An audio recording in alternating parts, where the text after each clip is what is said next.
The second question I want to talk about is the zombies in San Francisco. So I'm just going to write down the information that we have about the zombies in San Francisco. But essentially, we know that SF has 831,000 residents. Okay, 831,000 people live in San Francisco.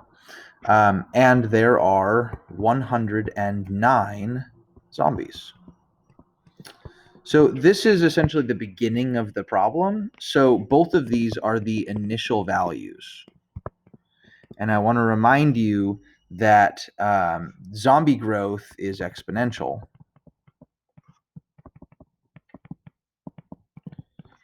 And you guys all kind of said this before. People leaving the city ends up being linear. So we know that the number, I'm actually going to do this in a kind of interesting way. I'm going to write this out as a table. So this is weeks.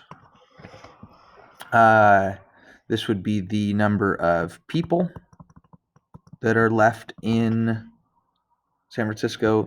This would be the number of zombies. And we know that when this all started,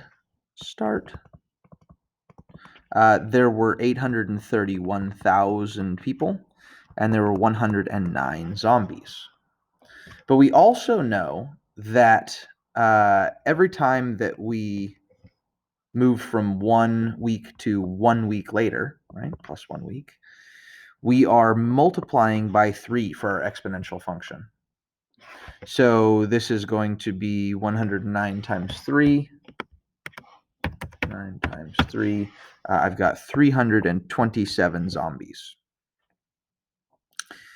Since the people leaving San Francisco are leaving, I think it said 7,000 people per week, this number is going to be going down by 7,000 every week.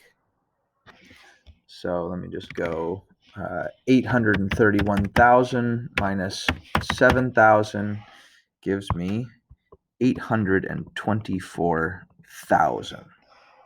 So the big idea here is we're asking ourselves, do we understand that this is exponential? It's going to continue multiplying by 3. And this is linear. It's going to keep subtracting 7,000 every time.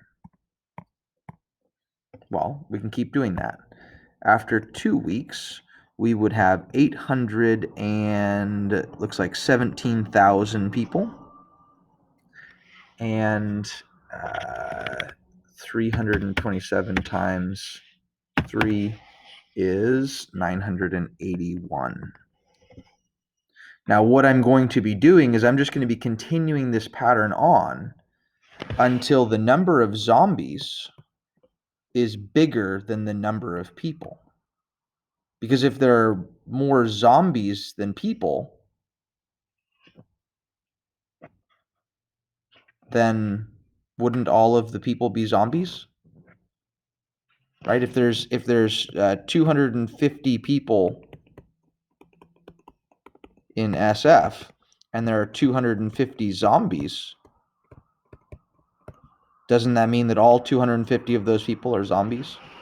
So we're just going to continue this pattern until those two numbers are the same or close to the same.